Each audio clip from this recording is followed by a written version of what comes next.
नमस्कार दोस्तों, मैं अंकुर उपाध्याय स्वागत करता हूं आप सभी का आपके अपने YouTube channel share market analysis में।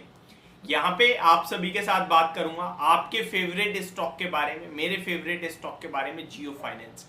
देखिए, बाजार में ये कुछ ही दिन से आया हुआ है, लेकिन फेवरेट मैं इसलिए बोल रहा हूँ क्योंकि इसमें काफी लोग ट्रेड कर रहे हैं। नाम बड़ा है, रिलायंस से जुड़ा हुआ है, तो लोगों के पास तुरंत पहुंच रहा है। इस स्टॉक की बात की जाए तो जब से शेयर बाजार में आए 10 दिन हो चुके हैं इसे लिस्ट हुए ज्यादा दिन हो गए, लेकिन ट्रेड करे हुए 10 ट्रेडिंग सेशन हुए हैं। 2 वीकेंड यानी ऑलमोस्ट आप कंसीडर कर सकते हैं 13 दिन हो गए, क्योंकि आज थर्ड वीकेंड है, कल मिला लोगे तो 14 दिन हो जाएंगे। इस बीच में स्टॉक में बहुत कुछ देखने को मिल चुका है आप सभी को।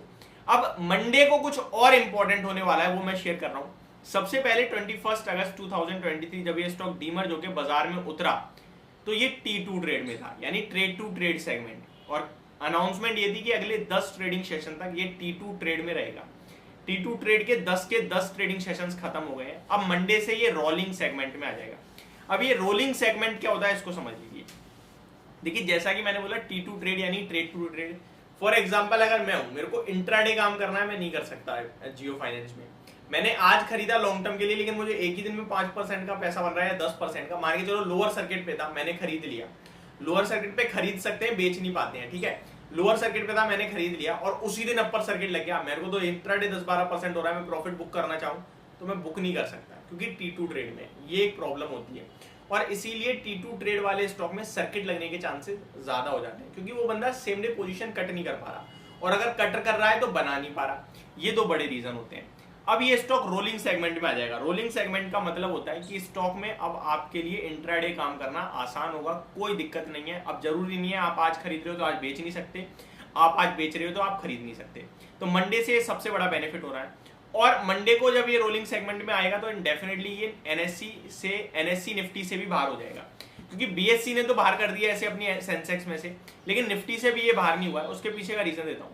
देखिए, एनएससी और बीएससी दोनों एक्सचेंजेस पे लिस्ट है, सेंसेक्स और निफ्टी में ये स्टॉक अब नहीं है, सॉरी, अभी केवल निफ्टी में, सेंसेक्स से बाहर हो चुका है।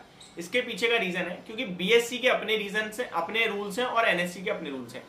बीएससी का रूल कहता है कि स्टॉक 2 दिन तक लोअर सर्किट नहीं लगाना चाहिए। स्टॉक ने 2 दिन लोअर सर्किट नहीं लगाया तो स्टॉक परसों यानी फ्राइडे के सेशन में बाहर हो चुका है। थर्सडे तक अगर लोअर सर्किट लगा देता है तो ये बाहर नहीं होता, लेकिन थर्सडे तक इसने लोअर सर्किट नहीं लगाया तो ये स्टॉक बाहर हो गया है।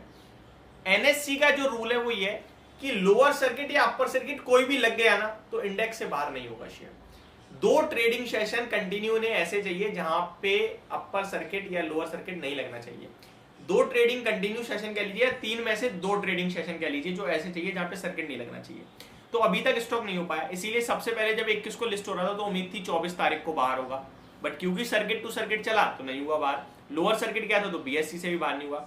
फिर उम्मीद आई 29 तारीख को बाहर होगा, बट 29 को भी बाहर नहीं हुआ क्योंकि सर्किट टू सर्किट नीचे टूटा।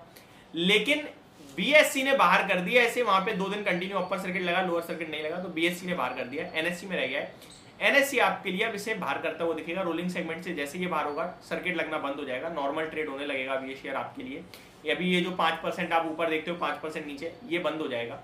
अब इस बीच में 2-3 इंटरेस्टिंग चीजें क्या होंगी। देखिए, इंडाइसिस से बाहर होना कोई नेगेटिव नहीं है, मुझे भी पता है, आपको भी पता है कि भैया ये तो होना था, क्योंकि बेफिजूल में अंदर आया था। रिलायंस का शेयर जिस इंडाइसिस में, उसमें ये अंदर चला गया, तो इसकी वजह से केवल इंडाइसिस में। बाकी आपको पता है इंडाइसिस में आने के अपने कुछ क्राइटेरिया होते हैं। सबसे पहले निफ्टी में आने के लिए, सेंसेक्स में आने के लिए आपको एफएनओ का शेयर होना बहुत जरूरी है।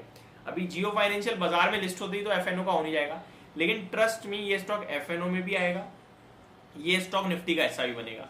2 बड़े रीजन है। पहला, आपको एफएनओ में लाने के लिए क्या चाहिए, डिलीवरी परसेंटेज बीते 3 दिनों में 50% से ज्यादा होनी चाहिए लोगों की। जो टोटल मार्केट कैप है उसका 70% ट्रेड होना चाहिए। इस तरीके के कुछ रूल्स हैं 3-4, उनमें जियो फाइनेंस डेफिनेटली एंटर करेगा, क्योंकि आपको भी दिख रहा है, मेरे को भी दिख रहा है, लोगों का इंटरेस्ट कितना है, तो वो तो ट्रेड कर रहा है दबा के। आ जाएगा एफएनओ में आगे चलकर, और जब एफएनओ में आ जाएगा तो निफ्टी के लिए दरबार खुल जाएंगे, क्योंकि निफ्टी में भारत की टॉप 50 कंपनियां हैं। जियो फाइनेंशियल भारत की टॉप 33 कंपनी में शामिल हो चुकी है। 33वें नंबर की इस समय सबसे बढ़िया कंपनी है जियो फाइनेंशियल, तो वो निफ्टी का वैसे हिस्सा बना पड़ा है, बस अभी क्राइटेरिया पूरा नहीं है इसलिए नहीं है। तो जब अंदर आएगा तो उसमें फंड फ्लोज भी आएंगे, ये भी आप मानते हो, तो ये सारी चीजें काफी पॉजिटिव है, मुझे लगता है आगे चलकर बहुत अच्छा करेगी। प्लस अब आता है कंपनी के ऊपर। कंपनी करंटली 1.5 लाख करोड़ के मार्केट कैप पे, 1,20,000 करोड़ की कंपनी की इक्विटी है, और 30,000 करोड़ का मार्केट कैप है जो अपने फाइनेंशियल्स पे चल रहा है। फाइनेंशियल्स अभी बहुत छोटे हैं, केवल 300 करोड़ की सेल कर रही है कंपनी, 150 करोड़ का प्रॉफिट बना रही है। अब ये फाइनेंशियल डेफिनेटली बढ़ेंगे क्योंकि अभी बेस बहुत छोटा है। 300 करोड़ वाली सेल आपके लिए 3000 और कब 10,000 हो जाएगी आपको पता ही नहीं चलेगा, क्योंकि मोटा भाई छोटे लेवल पे नहीं खेलने वाले। तो यहाँ मुझे लगता है ये एक वेल्थ क्रिएटर स्टॉक हो सकता है, बट इस भाव पे अब मैं रेडी नहीं हूँ। मेरे को जो भाव अच्छा लगता है वो 220 से नीचे का भाव अच्छा लगता है, और मैंने आप सभी के साथ शेयर भी किया है। 202 रुपए पे जिसने हमारे कहने से लिया वो तो ऑलमोस्ट 40-20% बना के बैठा है अभी। जब भी गिरेगा आपको खरीदने के मौके देखने हैं। मंडे से सर्किट लगना बंद हो जाएगा, आप इसकी उम्मीद करके चल सकते हैं, ना अपर सर्किट ना लोअर सर्किट। एंड अगर आप सेम डे खरीद के सेम डे बेचना चाहते हैं तो भी आप कर सकते हैं। ये मेरी तरफ से आपके लिए जियो फाइनेंस पर सारी डिटेल्स। एक और चीज बताऊंगा, रिसेंटली प्रमोटर्स ने 5 करोड़ शेयर खरीदे हैं, मोतीलाल ओसवाल ने 3.72 करोड़ शेयर खरीदे हैं, तो बड़े फंड भी खरीदारी कर रहे हैं। ये एक और पॉजिटिव चीज है। होप आपको सब कुछ क्लियरली समझ में दोनों आया होगा। Thank you so much for watching this video. Have a great day guys.